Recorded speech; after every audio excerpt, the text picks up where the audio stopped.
Hey, everybody, welcome inside the sit down. Ryan Mayer, now joined by Glen Tobias. He is the Boston Red Sox team sports performance dietitian. Glenn, thanks so much for taking some time. I know it's a busy schedule, just got into the off season, but thanks so much for joining me today.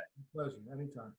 So, I want to start first with you personally, just outside of obviously the job with the Red Sox. How did you first become interested in this aspect of the sports field in terms of the sports nutrition and how that helps optimize performance? Well, I've been doing performance nutrition for the last 26 years, to be honest. This is my fourth season with the Boston Red Sox, and before that I was 4 seasons with the New York Jets, and before that I was doing NFL Combine prep work, worked for Yale University for a year. So every time I just have been getting more and more athletes in my private practices over the years, and that's just where I started to specialize in. And then after my master's degree, I got my board certification in sports dietetics. So it just kind of progressed Sure. from there. No, that's awesome. And I do wonder, because when people hear dietitian, they probably think of a certain level of things, right? Like, planning out meals for players, and that's part of the job. But can you just explain the full, what that all encompasses? Because it's not just the day-to-day. There's other things that you're helping these athletes with as well. Correct. I deal with 4 areas. Of course, food. I get that. But there's also hydration, sleep, and supplementation. Those are the areas that I deal with. So in terms of sports, every coach is an energy out coach. And they have, for different positions, different teams, everyone has them. I and other performance dietitians are the energy in coaches. We're the only energy in coach an athlete really ever has.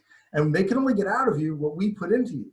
So it's really important to fuel the machine better. So now I have to take into account, how much are you drinking in terms of water, alcohol, coffee, carbonated beverages? These things, I have to look at the whole picture.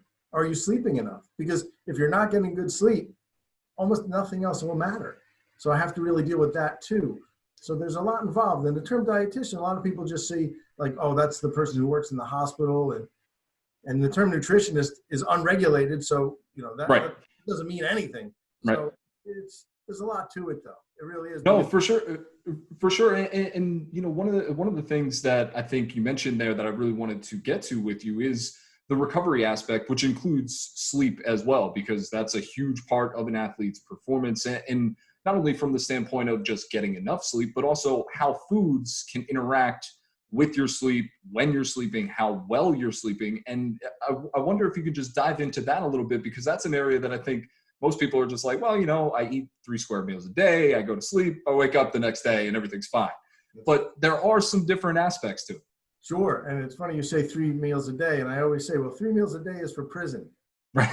That's not for an athlete. An athlete, you want breakfast, you want brunch, lunch, dunch, dinner, and supper. So technically, I want you eating 6 times a day, not 3. 3 is so you don't die. We have to excel and perform better. And to recover, it's critical, because a lot of people will work out, and I say, well, what did you eat after the workout? Nothing. Right.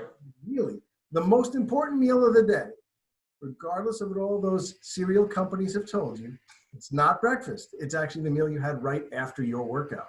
That's critical, because you have to replete the glycogen that you just spent. Blood sugar has got to come back up.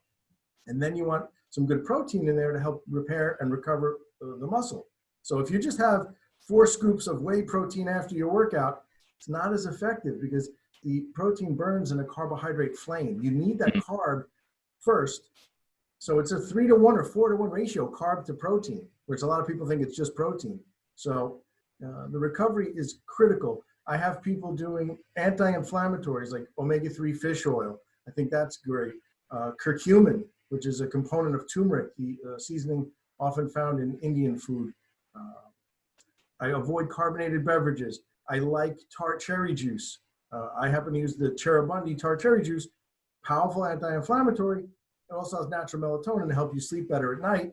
And if I can get you sleeping better, you'll recover better. You can perform better the next day. Because, for example, in baseball, there's 162 in the normal season, 162 games. You're playing tomorrow. You're playing tomorrow. You're playing tomorrow. It's very fatiguing on the body. I have to have you ready for the next game. Whereas in football, yes, there's 16 games, so you have more rest for the whole week. But you have to remember that you have 300-pound guys hitting you. So it's a different animal. It really is. It's a completely different way of thinking about it. No, absolutely. And I think that that part that you mentioned there too is another aspect I wanted to get into with you, because you mentioned a normal regular season, 162 games. Obviously, this year, nothing is normal for anybody, let alone Major League Baseball players. We just saw the season wrap up in shortened fashion down in Texas. So I wonder for you, as you were working with the team this year, what changed? What was it about your job that maybe changed a little bit? Were there any differences in terms of protocols, how you were meeting with patients, that sort of thing? Everything changed. I mean, I was doing all my everything by FaceTime. I haven't been there in Fenway last season. I was at spring training down at Fort Myers for a little while, and then the whole COVID-19 started, and that was that. I haven't been back. So my interaction was less. It was much more difficult. And I think as a society, everything changed. I think depression is real, anxiety is real. And that goes for, athletes and regular people across the board. So it's just been very difficult and very different. Yeah. And I'm hoping that it ends really soon. I think we all are, to say the least. And you mentioned how this can be a little bit difficult on athletes, for regular people as well. And part of that is the disruption of the routine, right? And a lot of this that you're preaching with athletes, as you said, 6 meals a day, those are normally eaten at the same times or at similar times during the course of each day. In a situation like this, how was it keeping the guys kind of on that schedule, especially when they weren't playing, and still trying to figure out, okay, when is the season coming? I'm still training, that sort of thing. Very difficult, because a lot of people, and you can actually yourself too, when this all first started, everyone went to bed much later because they didn't have to get up at a certain time anymore, because everything was off and things had changed and people were playing more video games. That was a big thing. And a lot of the players, based on their age, they like playing video games. So you have to have them go to bed. It's called sleep hygiene, going to bed at the same time every night. That's really important. And getting up at the same time every morning. That's great if you can get it. But at the beginning of this, and it's been very difficult. It's been very difficult to get sleep hygiene down. Now, I want to pivot also a little bit within the team as well, because I do wonder, over the past, I would say 10, 15 years, the nutrition aspect of sports has really become more and more prevalent with how athletes are talking about themselves, right? You hear guys like LeBron James for the Lakers talking about he puts $1 million a year into his body. And all of these guys are taking what they put in much more seriously. For you, in your experience, are there any players that really stuck out in terms of how interested and into what you were talking about was? Some more than others. It's very interesting, because you have a certain group of people who are very interested in just nutrition in general, and they just want to know more, and they get more into it, and they want more exacting, measurements and timing. Other people, when you get to a certain level of sports, whether it be MLB, NFL, there's a lot of ritual in there. So whatever got you to the show, you really want to continue to do. So I find it more effective working with the minor league players, getting them and showing them that they can gain the performance. Because if your body is just a race car and we put race gas in it, you're going to get better performance out of the car. So as a team, we're just trying to fuel you better. And a minor leaguer, his only goal is to get to the majors. So he'll grab at anything to give him that edge. And I am that edge. So a lot of guys will be much more apt to listen in the minor leagues. That's what I found. They're just very receptive. That's really interesting. And I wonder, from your perspective, how much do you try, and also outside of just the minor league system and outside of working with the Red Sox, work with youth athletes as well to get them on that schedule and that development curve of learning what they need to do in order to optimize their performance. Yeah, I mean, I'm at my office today, my private practice, and I've been seeing kids all day. Yeah. From 8 to 80. My motto has always been, if you eat, I can help you. So, it's what is your goal and how important is that goal to you? I have a lot of high school students who want to play D1 sports. Happen to have a lot of lacrosse players right now. One guy is on the Team USA lacrosse, and soccer. I have a kid who's he's in Spain. They took him from Connecticut, and he's on a team in Spain. Like, how important is it to you? And then you have to fuel to feel better. And he's, thankfully doing really well over there because he's hydrating. He's drinking like a gallon of water a day. Now, if you've never done that, try that and see how that is. It's hard. It's not easy. Even 6 times a day is not easy. No one ever leaves my office going, yeah, I was doing that. No, you weren't. Because there's so much. You have to plan ahead. You can't ever be in this position, right? You can't say, wow, I'm starving. What should I eat? If you're there, you're dead. It's too late. Now you're craving. Now you want pizza and hamburgers because I'm hungry. Like, I never want you hungry, tired, or thirsty. Those are warning signals from the body that's saying something is off. Something is wrong, or not wrong, but it's a warning sign. Something is suboptimal. So if you're hungry, tired, or thirsty, my job is to fix that. Yeah, and I think that's something that everybody can take away, obviously, and apply to their own lives, because we've always heard growing up the part of the thirst aspect of things, right? If you're thirsty, you're too late in the game at that point in time. The same goes for food in that respect. And as you've built your career out here over the last 20, 25 years, I just wonder, as you look at the sports nutrition field, what has maybe surprised you a little bit, maybe in terms of the level of interest getting higher, or just what is it that has popped up over the years that has really stuck out to you to this day? That's a great question. And it's absolutely super easy for me to answer. It's the internet. Because I get people who've Googled things and what their friends are doing, and they read something that they just, you read something that you see online, or you see a video on YouTube, and you don't know anything about the person that wrote it or did the video. And like I said earlier, the term nutritionist is unregulated.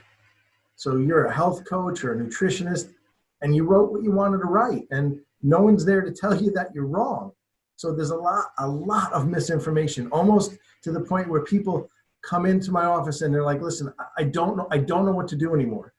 I don't know who to believe. Is this good or is this bad? Because things change so quickly. Fads are there. I mean, in the 80s, you couldn't eat fat. That made you fat. Then you can't eat carbs because that make you fat. And now you can't eat bread or gluten. Stop blaming. All that's good. Everything is good. Everything has its place. There, in my world, there's no such thing as a bad food. There's only degrees of better. Right. And it's a matter of, as we've always been taught growing up, a matter of moderation and figuring out how those things all interconnect with each other, right? I really want to touch on that because I'm so glad you said moderation. Because in my opinion, everything in moderation, that term that everybody's heard their whole life, is probably the single biggest mistake ever there was that is said, because most people are better avoiders than they are moderators. You can't have 4 potato chips. You can't. Right. How many potato chips can you eat? The answer, all of them. So it's easier not to touch it than it is to have a few. So if it's your birthday, a holiday, and you want to eat something that is high calorie, okay, enjoy it. Enjoy it. No guilt. There's no guilt with eating. But everything in moderation. You can say every single day, I have Cheetos or cheese puffs. I haven't had those in a year. I'll have some. Then tomorrow, I haven't had cake in a year. I haven't had pizza in a year. I'm gonna have pizza. So every day you can make an excuse that you haven't had it in a very long time, and everything in moderation. I'm only having it today. I'm telling you, it's easier to avoid than to moderate. So I don't use everything in moderation. And see, that's really interesting. And I'm glad you say that, because that's something that I think also I do wonder too, how much the individual plays into it, right? Because I find myself able to follow what you're talking about in terms of just avoiding foods. I don't really buy snack foods. They're not in my house. I don't eat them.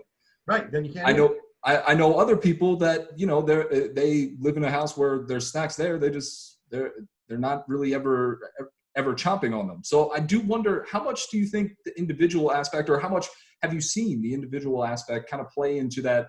I don't want to say willpower, because that's a difficult word to place, but how much do you think that plays in? Well, you only have willpower when you're full.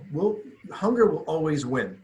And if you have things that are your trigger foods or things that you crave, having them not available. So people who want ice cream, I said, okay, great. If you want ice cream, you have to go out and go to the ice cream store and you have to go get ice cream. And you can't bring any of it home, and it can't be in your freezer. I'm making it inconvenient for you. Right. Because there's no way at 9 o'clock at night, you're watching TV and you're going to go, yeah, I'm going to go out and I'm going to go get ice cream. No, you're not. No, you're not. So I don't want it easy. But you're saying the individual. That's so critical to what I do, is to getting to know the person and how they think and how they do and what their ethnicity is and where their grandparents were born and what part of this country they grew up in.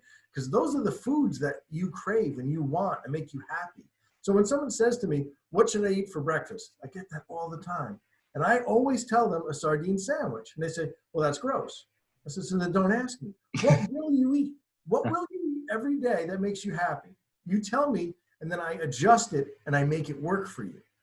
So the protein, the fat, the carb ratio. So if you think of your stomach like a furnace, my job is to build a perfect fire. Carbohydrate burns like paper in the fire very quickly.